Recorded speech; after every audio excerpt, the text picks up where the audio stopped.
नाज़रीन, मेरा नाम उमद अब्रार और आप देख रहे हैं इल्ज़ाम news. Chairman New Karachi Town Mohammad Yusuf का यूनियन कौंसिल नंबर 9 में मुख्तलिफ पार्क्स का दौरा। 11G और 11F के 2 मुख्तलिफ पार्क्स में जारी काम का जायज़ा। पार्क्स और प्ले ग्राउंड आबाद करने से आवाम को सेहतमंद तफरीह के साथ खुशगवार माहौल की फराहमी मुमकिन होगी।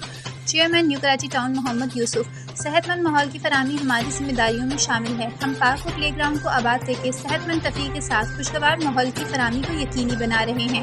इन ख्यालात का इज़हार chairman New Karachi Town Mohammad Yusuf ने union council number 9 sector 11G और सेक्टर 11F में जारी तामीर नौ तज़य्युन व आराइश और पौधे लगाने के काम का मुआयना करते हुए किया। इस मौके पर एक्सिन BA&R फैसल सगीर भी इनके हमरा मौजूद थे। Chairman New Karachi Town Mohammad Yusuf ने union council number 9 sector 11F में नूरुल इस्लाम ईदगाह ग्राउंड में जारी तज़य्युन व आराइश खास की तनस्सुब और पौधे लगाने के काम का जायज़ा लिया।